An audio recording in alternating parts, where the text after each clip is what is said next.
Welcome to the Ruby Tablet. I am your host, Ariel, and we're going to begin a journey into a document called the Ruby Tablet of Set. If you're unfamiliar with it, the Ruby Tablet is a foundational text of the Temple of Set, an esoteric organization that describes itself as a school of thought dedicated to the study and practice of Setian philosophy. The tablet itself is a collection of essays on philosophy, history, and magical practice. It's designed as an educational tool for those seeking initiation into the temple's mysteries. And like many initiatory documents, it's not something you find on a shelf in a bookstore. It's an internal document meant for members. Now, before I go any further, I want to be completely transparent. I am not a member of the Temple of Set. I have no official affiliation with them. This podcast is my independent commentary and critical analysis based on the public version of this document. I'm exploring these ideas because I find them fascinating, not because I'm promoting any particular agenda. I also want to address something important. This document was created for initiates. It's not intended for public consumption. I've thought a lot about whether it's appropriate to discuss this material publicly. My conclusion is that discussing it, offering commentary, analysis, and context, is a legitimate form of intellectual exploration. I'm not reproducing the document in full. I'm sharing my thoughts about its ideas. I'm offering my interpretation, and I'm inviting you to think about these concepts alongside me. With that out of the way, let's begin. So, what is the Ruby Tablet of Set really, and why does it matter? The Ruby Tablet belongs to a series of documents called the Jeweled Tablets of Set. Think of them as a curriculum. Each tablet focuses on a different area of study. The Ruby Tablet, based on the material I've read, is focused on philosophy, specifically on the philosophy of ancient Egypt and its relevance to the modern practitioner. According to the temple's founder, Dr. Michael Aquino, this structure was a deliberate choice. The Temple of Set was founded in 1975, following the dissolution of the Church of Satan. Aquino and others felt that a different approach was needed, one that emphasized intellectual rigor and individual initiation rather than populism and spectacle. Aquino wrote that the temple's literature would be available only within what he called a pre-qualified and continuing educational context. In other words, these weren't books you could buy off Amazon. They were for members, and they were meant to be studied seriously.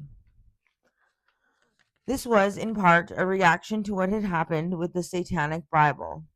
Aquino felt that making that book widely available without the structure of an initiatory order had led to a lot of confusion and misunderstanding.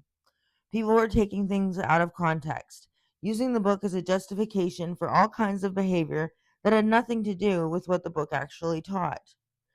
So the Temple of Set created the jeweled tablets as a way to control the flow of information. The tablets were meant to be takeoff points for learning, not standalone doctrine. They were the beginning of a conversation, not the end of one. This is a crucial point to understand. When I'm reading the Ruby Tablet, I'm reading something that was never meant to be definitive. It's a starting point. It's an invitation to think, to question, and to explore. The author's goal is not to give you the final answer. It's to point you in a direction and let you find your own way. I think that's a very healthy approach to esoteric education, by the way. The moment a tradition claims to have all the answers, it stops being a path of discovery and becomes a cage. The jeweled tablets are designed to open doors, not close them. Now, let's dive into the content of the document itself. The very first essay is called Ancient Egyptian Philosophy, and it paints a picture of a civilization radically different from our own. The essay opens by describing a land defined by regularity, the predictable flooding of the Nile, the consistent behavior of the winds, the regular cycle of the sun and the seasons. This predictability, the author argues, shaped the Egyptian worldview in profound ways. Inhabiting a land characterized by the regularity of the elements, the essay reads, the Egyptians sought perfection in stability, harmony, symmetry, geometry, and a cyclical, as opposed to progressive or linear, concept of time. This is one of the most important ideas in the entire essay. The Egyptians did not think of time as a straight line, moving from a beginning to an end. They thought of it as a circle, a cycle of birth, death, and rebirth. The sun rises and the sun sets. The Nile floods and the Nile recedes. The seasons turn and everything returns. This is such a profound departure from the modern mindset. We are so conditioned to think in terms of progress. Things are getting better. We are moving forward. The future will be different from the past. But the Egyptians thought in terms of renewal. The past is always returning, and the goal is to maintain harmony with the natural order. The essay goes on to say that Egyptian achievements were in areas like astronomy, mathematics, medicine, and architecture. This might seem obvious to us now, but it's worth pausing to appreciate. For thousands of years, the Egyptians built massive stone structures, developed sophisticated medical techniques, and charted the movements of the stars, all with no computers, no advanced technology, and a worldview that we might dismiss as superstitious. But here's the thing. For the Egyptians, there was no separation between science and religion. The same priests who conducted rituals were the ones who studied the stars and performed surgeries. The universe was seen as a living, sacred whole. The idea of a secular, mechanistic universe, of a cold, dead world governed by impersonal laws, would have been incomprehensible to them. The essay makes this explicit. The Egyptians perceived the universe as actively controlled by conscious, natural principles, called the Neteru. To the Egyptians, all of nature, derived from Neter, was alive and the direct consequence of the wills of the Neteru. Let's stop here for a moment. The word nature comes from the Latin natura, but the author is suggesting that the concept itself comes from the Egyptian word neter. The Neteru are the gods, yes, but they are also the principles of nature itself.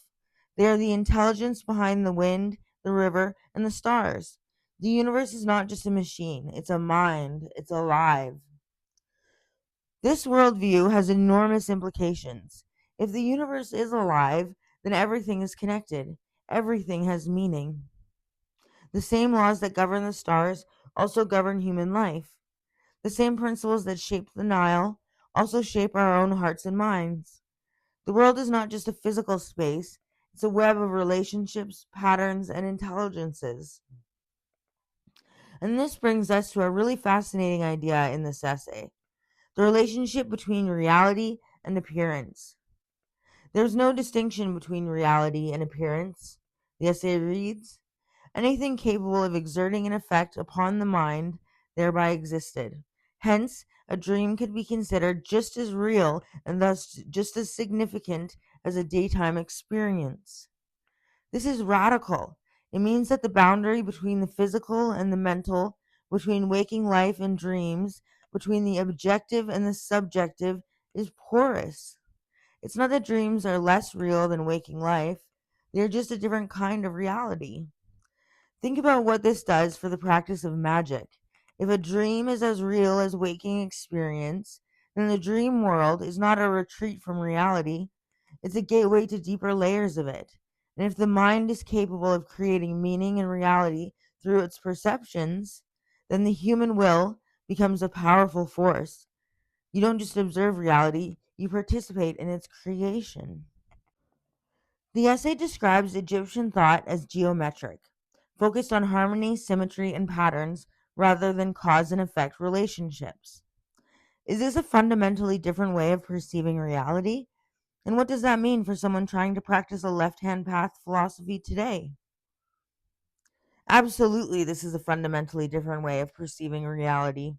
And I think it's one of the most important ideas in the entire essay. The distinction between geometric and algebraic thought isn't just an academic curiosity. It gets to the heart of how we understand the world, how we make meaning, and how we practice magic. The essay describes Egyptian thought as geometric because it looked for beauty and symmetry as indications of divine perfection, rather than searching for cause and effect relationships. This is a mindset that sees the world as a web of connections and patterns, not a chain of events. For the Egyptians, the regularity of the Nile's flooding, the predictable behavior of the winds, and the cycles of the sun and stars weren't just natural phenomena to be studied scientifically. They were manifestations of conscious principles, the Neteru, and their regularity was a sign of cosmic harmony. For someone practicing a left-hand path philosophy today, this way of thinking has profound implications. First, it suggests that the world is inherently meaningful. There are no random events. Everything is part of a pattern, and part of the magical work is learning to see those patterns and work with them.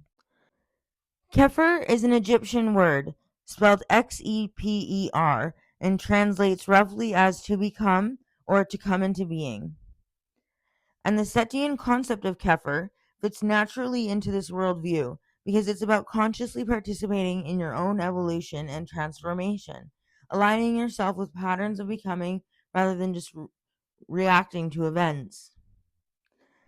Second, it challenges the modern obsession with linear causality and scientific method as the only valid ways of knowing. If you accept the Egyptian premise that the universe is alive and governed by conscious principles, then the practice of magic becomes a way of engaging with those principles, not just a psychological exercise. You're not just manipulating symbols, you're participating in a living cosmos. One practitioner describes it as the difference between seeing the world as a machine to be understood and a living being to be related to. That changes everything about how you approach ritual, how you interpret experiences, and how you understand your own place in the universe. The essay also says the Egyptians saw the universe as controlled by conscious natural principles called Neteru. Set was originally honored as a powerful god of storms, the night sky, and chaos. How does the Temple of Set understand Set today as a literal being, a psychological archetype, or something else entirely? This is one of the most nuanced and debated questions within Setian philosophy. The short answer is that Set is understood in multiple ways, and different members hold different perspectives, some literal, some psychological, and some that blur the lines between them. The essay points out that the Egyptians saw the Neteru as conscious natural principles, not separate from nature, but the very forces animating it. Set, in the ancient Egyptian context, was originally honored as a powerful god of storms, the night sky, and what might be called productive chaos. He was a circumpolar stellar deity, the lord of the night sky, and a figure associated with what is set apart and separated. The name Set itself is significant. Some scholars suggest that it means the overmastering, or the one who separates, or the god set apart. In the coffin texts, the Set animal functioned as a determinative for words indicating concepts of divergent from the normal order, concepts that don't fit neatly into the established cosmic order. Set was, in essence, the principle of that which doesn't fit, that which disrupts, that which stands apart. Think about how we use the word set in English today. A set of chairs, to set something down, or a movie set. It actually means something quite powerful, even magical in some cases. The Temple of Set has built its understanding of Set on this foundation, but extended it in significant ways. According to temple sources, Set is understood as the universal god of consciousness and non-nature, the principle that gives rise to self-aware, independent consciousness. This means that Set isn't just a god of storms or chaos in the destructive sense. He represents the fundamental principle of conscious individuality itself. One source puts it this way: the concept of Set in the present day Temple of Set has been discussed over and over again. From an Uspenskian point of view, Set might be taken as a symbol for what you are not yet enough yourself. In other words, Set represents a potential state of being that the initiate is working to actualize. The temple takes an agnostic position on this question, allowing members to arrive at their own conclusions. Some see Set as a literal, objective entity, a being that exists independently of human consciousness and can be communicated with through magical practice. This is described as a kind of noetic experience that goes beyond mere belief or imagination. Others view Set as a psychological archetype, a way of representing and working with forces within the human psyche.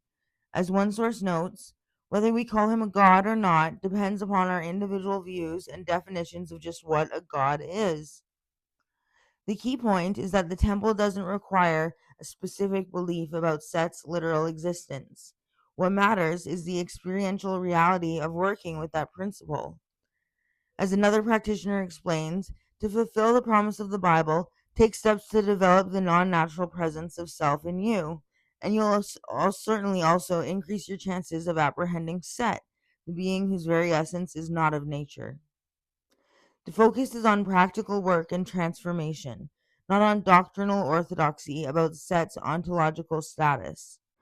Now, I want to move on to a section of the essay that I find absolutely fascinating, the discussion of Egyptian art and imagery. The essay says, since impressions and appearances substantiated reality, the Egyptian emphasis on portraits and statues of the Neteru was not merely decorative, metaphorical, or symbolic.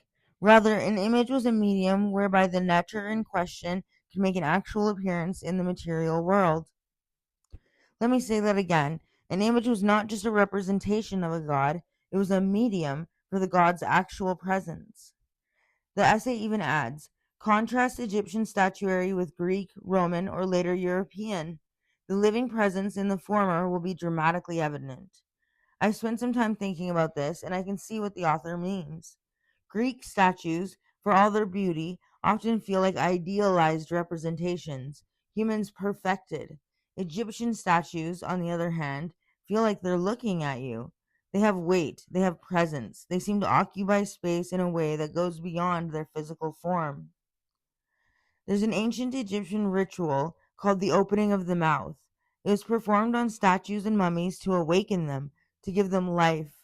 The priest would touch the statue with specific instruments, saying specific words, and the statue would become a living being. It could see, hear, receive offerings, and in the case of the dead, live again in the afterlife. This is the same idea. The image is not just a reminder of the dead, the image becomes the dead.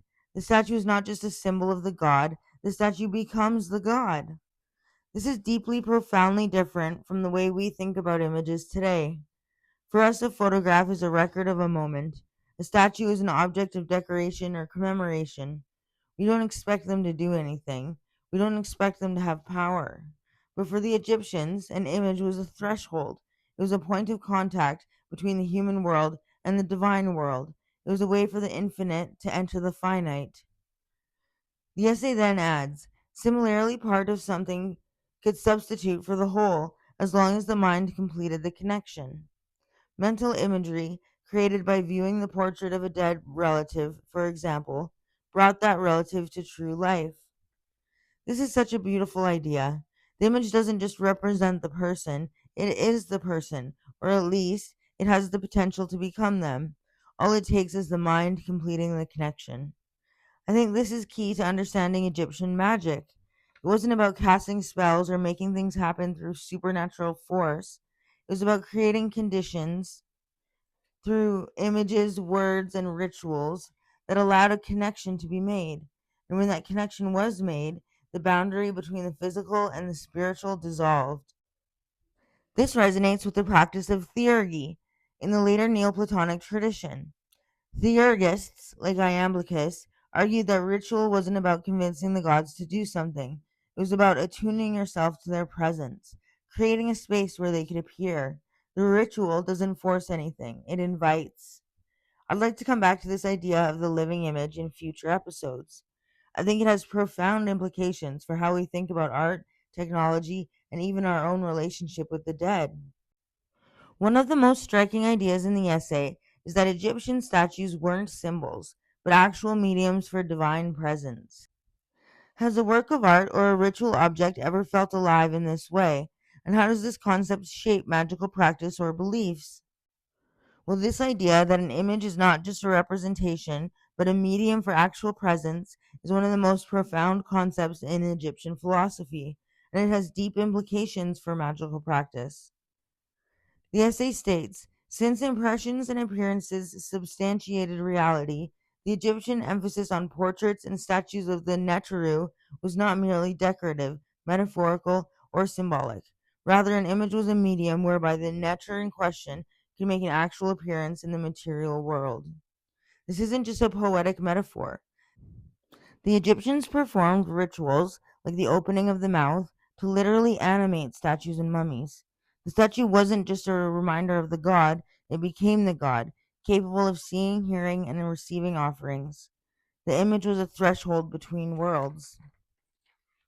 In the Temple of Set, this understanding carries forward into the use of symbols. Symbolism is described as a dynamic language in which one image, a single symbol, can conjure up archetypal impressions, complex or complete concepts, and or meanings.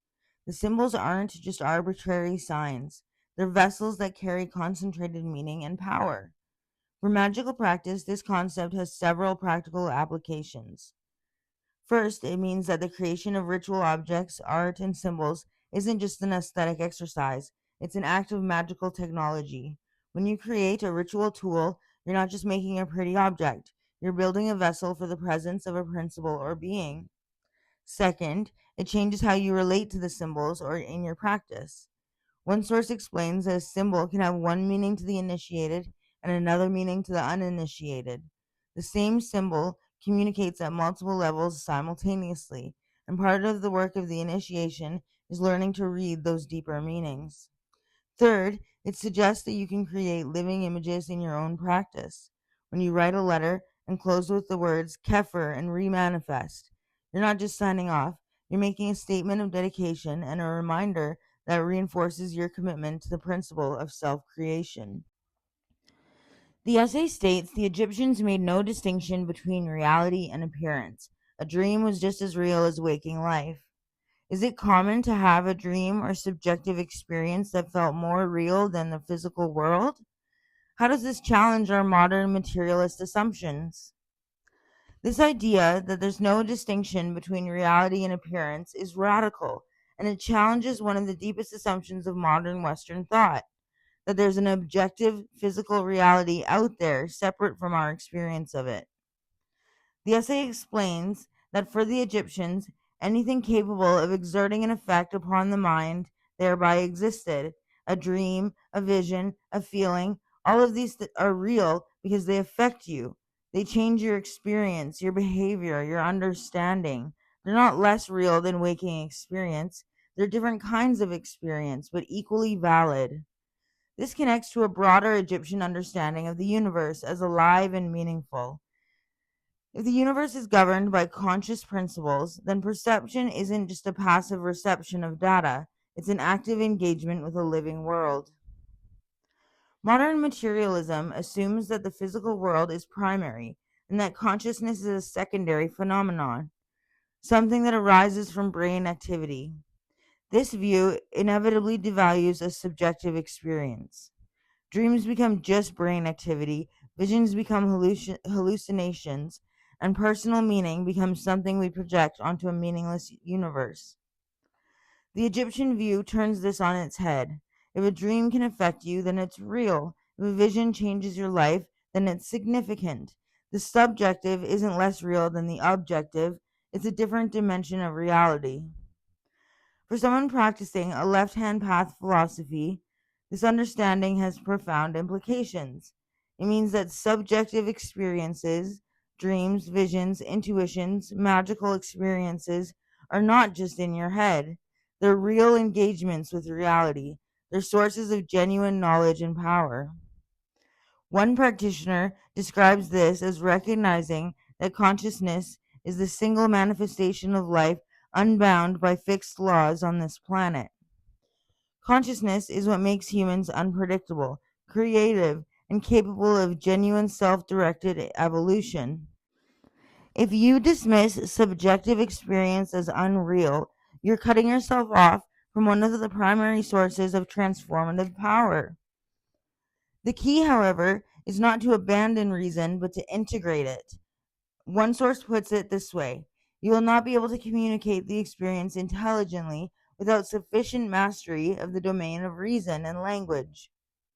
The goal isn't to reject rational thinking, but to use it as a tool alongside other modes of knowing.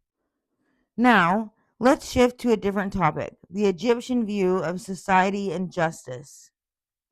The essay describes Egypt as a nation divided into 42 nomes or provinces, each dominated by one or more priesthoods. The pharaoh acted as an earthly deputy and interpreter for the Neteru, but he was closely controlled by the priesthood. Governmental, judicial, and political systems were responsible for their ethics to the Neteru, not to the people. The essay reads, justice was meted out by viziers, according to the Neter of justice, Maat, on an individual case basis. This is another radical departure from modern thinking. We are used to the idea that government is accountable to the people. The consent of the governed is the foundation of political legitimacy. But Egypt operated on a completely different principle. The government was accountable to the gods, to the principle of cosmic order itself. There was no concept of individual rights against the government, the essay continues, because government was viewed as a system ordered by the Neteru. Similarly, each Egyptian, whether high or low-born, participated in this system. Now, this might sound oppressive to modern ears, and I think there's a real danger in romanticizing the past. Any system that doesn't protect individual rights is vulnerable to abuse.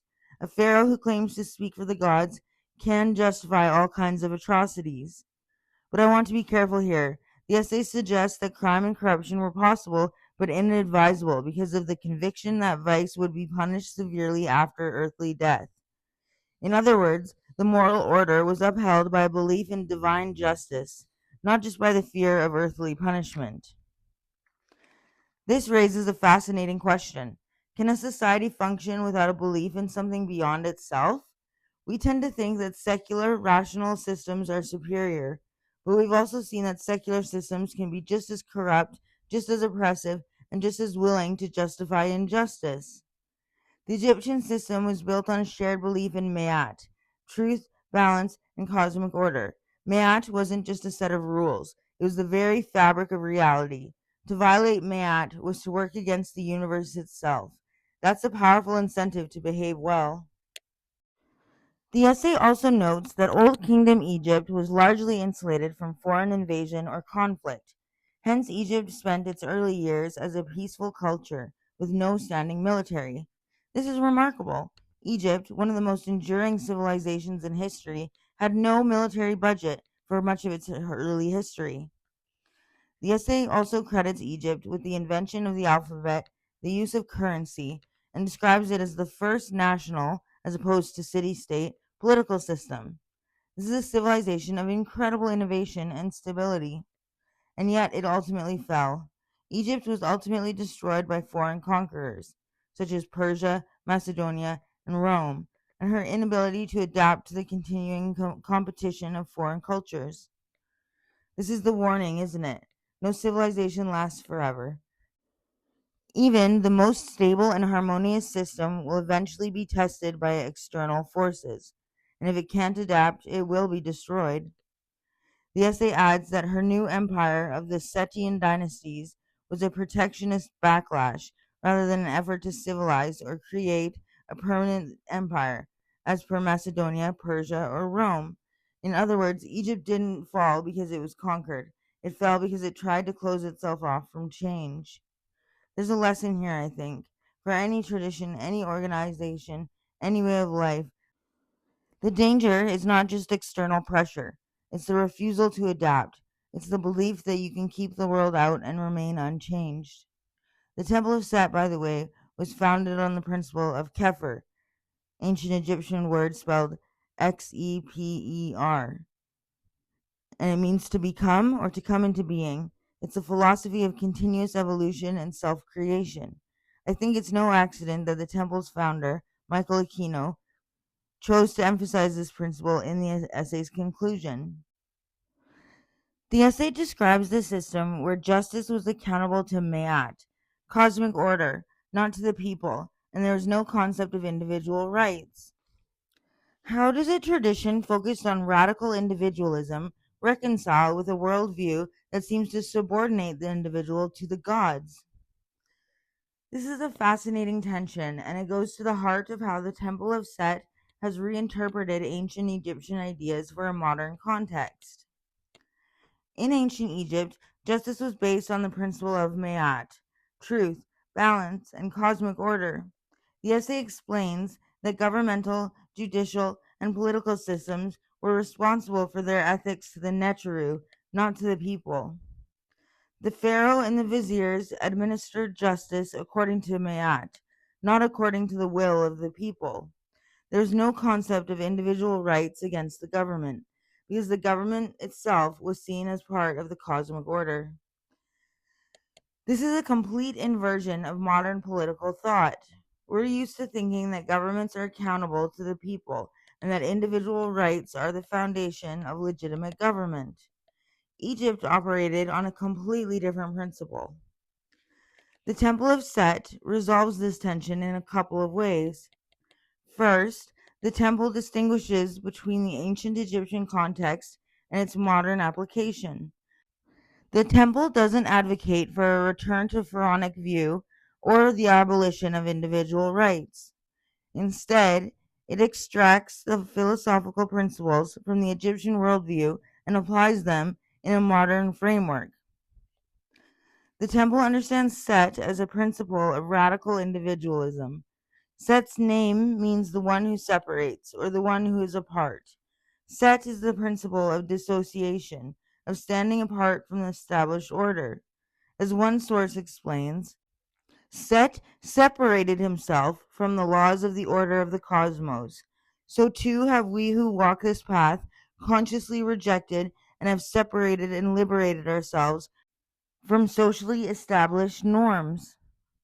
And third, the temple emphasizes individual responsibility. The essay notes that crime and corruption were inadvisable because of the conviction that vice would be punished severely after earthly death. The modern temple doesn't necessarily affirm this belief in post-mortem punishment, but it does emphasize personal accountability and maturity. One source makes it clear that foolish, pretentious, or destructive egotism under the guise of exploration is neither respected nor endured. So the reconciliation goes something like this. The individual is sovereign and responsible for their own evolution, and the principles of justice and ethics are understood in terms of cosmic order, Maat, rather than social convention. The central concept in Setian philosophy is based on an Egyptian word, Kepher, spelled Xeper, and roughly translated as to become or self-creation. What does Kepher actually look like in daily life? Kepher is the central concept in Setian philosophy, but it's often misunderstood. It's not just self-improvement in a conventional sense. It's a fundamental transformation of being. The word Kepher is ancient Egyptian, written as a scarab beetle, and it translates roughly as to become or to come into being. In the Temple of Set, it's understood as the experience of an individual psyche becoming aware of its own existence and deciding to expand and evolve that existence through its own actions. One practitioner describes it this way. Kepher describes a methodology for manifestation. You cannot separate yourself from the force which motivates one to Kepher. It is ingrained with the many and varied paths which lead to it. It's not just a philosophy you study, it's a process that you live. Kepher takes many forms. It's not confined to ritual or formal magic work. It can happen in everyday experiences. One practitioner gives an example. Kepher happened to me on that day when I first truly heard that piece of music which would inspire me to devote the next 8 years of my life learning music theory and piano technique. Another describes it as happening on that night when I first invoked the name of Set in a working of greater black magic and came into being as a Setian. The common thread here is transformation, a genuine shift in being, a new state of existence that wasn't there before. One source describes it as the establishment of a new higher mode of, or state of existence. You don't just learn something new, you become someone new. Kefir isn't a one time event, it is a continuous process. The concept of remanifestation describes the ongoing work of maintaining and building on transformations. One source explains Kefir, at its highest, is not a one time event. It is repeated in new and different forms as the fund of information, experience, and wisdom grows. The process by which this repeated coming into being comes about is that of remanifestation. So Kefir and remanifestation work together. You experience a transformation, and then you remanifest it, reinforcing it and building on it. This is how you don't have just a peak experience, but you actually change your level of being permanently. So we've covered a lot so far: cyclical time, the Neteru, the living image, the justice of Maat, the rise and fall of civilization. I think the most profound idea in this essay is the rejection of the distinction between reality and appearance. If everything that affects the mind is real, then the human mind is not just a passive observer of reality, it's an active participant in creating it. This is both liberating and terrifying. On one hand, it means that your thoughts, your dreams, your emotions, they're not just internal events. They actually shape the world around you. You are a creator. On the other hand, it means that you are responsible for what you perceive. You can't just blame reality for what you experience. You have a hand in making it. This is, I think, the core of the Setian philosophy. It's about taking responsibility for your own becoming. It's about refusing to be a passive victim of circumstance. It's about recognizing that you have the power to create meaning, even in the face of chaos. The essay presents the Egyptian worldview as a total system. Everything is connected. The stars, the river, the gods, the individual soul, it's all part of one living whole. This is a vision of the universe that is deeply inspiring. It's also deeply demanding. It asks you to see yourself not as a separate individual, but as a participant in a cosmic dance. I'm curious to hear what you think, listeners. Do you find this vision compelling, or does it feel like a romanticized fantasy? Is there a way to integrate the best of this worldview, the emphasis on harmony, beauty, and meaning, without sacrificing individual freedom? And what do you make of the living image? Is it possible that our modern art, our photographs, our digital avatars carry a kind of presence that we've forgotten how to recognize? These are questions I'll be exploring in future episodes. The essay we're discussing mentions that modern archaeologists estimate they have less than 10% of Egypt's cultural creations due to destruction by later religious fanatics. This loss is a tragedy. It's a reminder that knowledge is fragile and that entire worldviews can be erased. The Ruby Tablet is part of an effort to preserve and transmit the wisdom of that lost world. But it's not just about looking backward, it's about reimagining what Egypt means for us today. It's about using those ancient insights to create a better future. The essay doesn't use the term left-hand path, but the philosophy it describes, individualism, self-deification, questioning conventional morality, certainly suggests it. How can we define the left-hand path, and what makes it distinct from the right-hand path traditions? This is a fundamental question for understanding Setian philosophy. The left-hand path is a term that predates the Temple of Set. It comes from Indian Tantra, but the temple has made it central to its self-understanding. The left-hand path is generally defined as a path of concentration and refinement of the self, leading toward more and more individuality and more individualism. The goal is not union with a divine source or submission to a cosmic order. The goal is the development and immortality of the individual self. One source puts it this way: the left-hand path is the tradition of spiritual descent, DISSENT. It is a process of using the ideas and actions of the seeker to create or realize an immortal, individual, potent, and powerful essence that will survive death. This is the quest for personal immortality, won by hard effort without the grace of gods. The right-hand path is defined in opposition to this. Its goals are growing towards some outwardly determined standard. This includes submission to a deity, union with a universal consciousness, or dissolution of the individual ego into a larger whole. One source explains, the black magician rejects both the desirability of union with the universe and any self-deceptive actions designed to create such an illusion. The Setian doesn't want to lose consciousness and identity in a larger universal consciousness. The Setian wants to exist as a distinct, conscious individual. The Temple of Set is distinguished from some other left-hand path organizations by its emphasis on what might be called the transcendental path.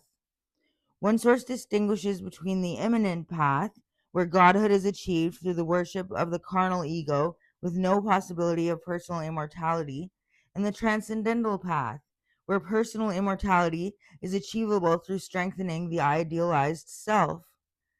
The Temple of Set follows the transcendental path. It's not about simple gratification or desires or celebrating the ego as it is. It's about the disciplined work of transforming the self into something more than it currently is. The essay also mentions magic as a way of creating connections and influencing reality. What does black magic mean in a Setian context? How is it different from the sensationalized version that most people imagine? Well, the term black magic has been so distorted by popular culture and religious propaganda that it's almost impossible to hear it without certain associations. In the Setian context, the meaning is very different. The sensationalized version of black magic involves curses, demon summoning, animal sacrifice, and a general fixation on evil and destruction. This is according to temple sources, a product of Christian propaganda.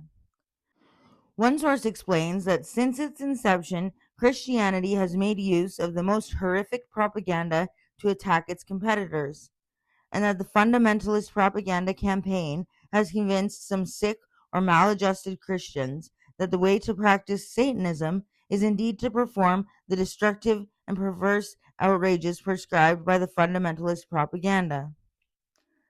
The Temple of Set is emphatically not involved in criminal or destructive activities of any kind. One source states the Temple of Set enjoys the colorful legacy of the black arts, and we use many forms of historical satanic imagery for our artistic stimulation and pleasure. But we have not found that any interest or activity which an enlightened, mature intellect would regard as undignified, sadistic, criminal, or depraved is desirable, much less essential to our work.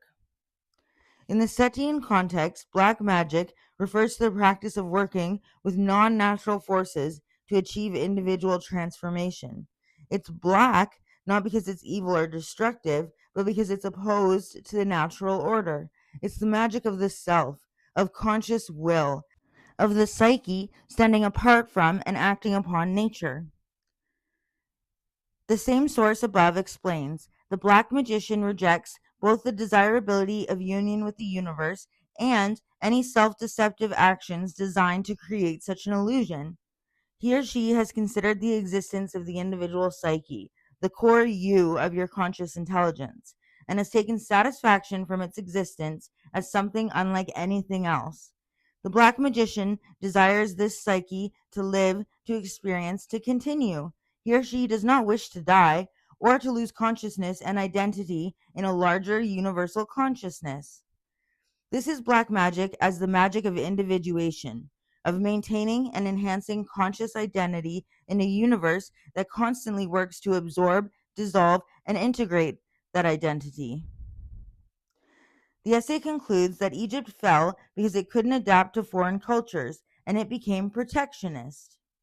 Is this a warning for modern organizations or individuals? What does it mean to stay true to a tradition while remaining open to change?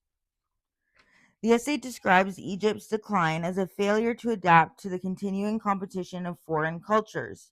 Its new empire was a protectionist backlash, rather than an effort to civilize or create a permanent empire. This is a powerful cautionary tale.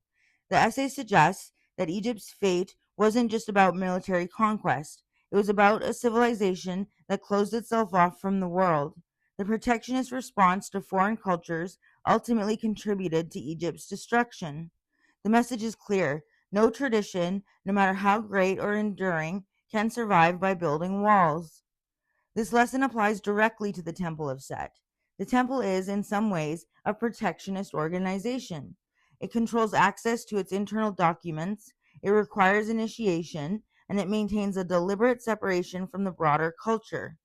The question is whether this protectionism serves as a purpose or does it become self destructive at some point. One practitioner suggests that the temple's structure was a deliberate choice, a reaction to the confusion caused by making the Satanic Bible widely available without the proper context. The temple sees itself as a place for serious study, and its internal documents are takeoff points for learning, not standalone doctrine. This protectionism serves an educational purpose. It's not arbitrary exclusion. So, how do you stay true to a tradition while remaining open to change? The answer seems to lie in the philosophy of Kefir itself. That Egyptian word that we keep mentioning, Kefir, spelled Xeper, is a process of self directed evolution. The temple's principle of best possible premises suggests that no fixed ideology is held above criticism. One source makes it clear: dogma, to include fixed ideology in any form, is repugnant to Setians. We strive rather towards an atmosphere of best possible premises, which are always subject to constructive, intelligent examination and criticism. This suggests a solution to the protectionist dilemma. The tradition remains true to itself by being open to evolution. The structure exists to support the work of individual transformation, but the structure itself can and should evolve. The Temple of Set is often misunderstood or misrepresented. Why is that? And what's the most persistent misconception that we can clear up? The Temple of Set faces significant challenges of reputation and understanding, largely because of how Satanism and related traditions have been portrayed in popular culture and by religious propagandists. One source explains that profane society, if it is at all familiar with Set the Egyptian god, knows him as an envious and savage murderer, a sexual pervert, and whatnot that seems to justify condemning his followers as sneaky devil worshippers. This distorted image of Set comes primarily from the Osirian and later Christian reinterpretations of Egyptian religion. Set, who was originally a noble god of the night sky and a principle of differentiation, was recast as the archetypal villain. The temple frequently asked questions explain this history. While Judaism, Christianity, and Islam created their Satan distortion of the Set Neter of ancient Egypt in order to fashion an evil scarecrow to intimidate and control their societies, they cannot help endowing Satan with such Setian attributes as independence, creativity, honesty, artistry, and intellectual genius, as these same attributes, except in severely controlled and approved forms, are sins against God in Judaism, Christianity, and Islamic culture. The most persistent misconception is that the Temple of Set is involved in criminal or destructive activities. The same source above is explicit. Authentic Satanism, i.e., the 1966 to 1975 Church of Satan and the 1975 to the present Temple of Set, is emphatically non criminal and, if anything, far more decent and socially mature than any conventional religion today. The temple rejects any form of cruelty, harm, or criminal activity. One source states all Setians are expected to display a high measure of maturity and common sense in this area. We reject absolutely wanton cruelty and harm to others and are particularly adamant about this with regard to animals. The misunderstanding persists for several reasons. First, the temple is a minority religion in a culture still influenced by Christian narratives. Second, The temple uses satanic imagery and symbolism, which is easily misunderstood. And third, the temple is initiatory and internal, which creates mystery and suspicion. But this source makes it clear that the temple is a philosophical and magical order in the tradition of spiritual descent, DISSENT, and its work is focused on responsible individualism and freedom. The goal is the self directed evolution of the individual, not the destruction or subversion of anything, except perhaps ignorance and illusion. So, this has been our first look at the philosophy of the Ruby Tablet of Set.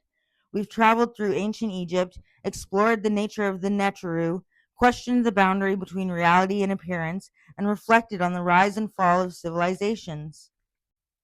In the following episodes, we are going to dive even deeper. We'll explore the concept of the black flame, the individual consciousness that is central to Setian philosophy.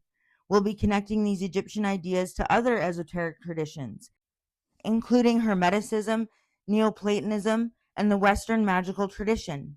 We'll also talk about the practice of Kefir, spelled Xeper, and what does it actually mean to become, and how do you do it?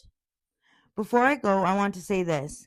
The journey into the Ruby Tablet has just begun. This is an exploration, not a conclusion. I don't claim to have all the answers. I'm just someone who finds these questions fascinating, and I want to share that fascination with you. For sources, reading lists, and more information, you can check out the show notes. I'll include the names of the documents I've referenced, as well as suggestions for further reading.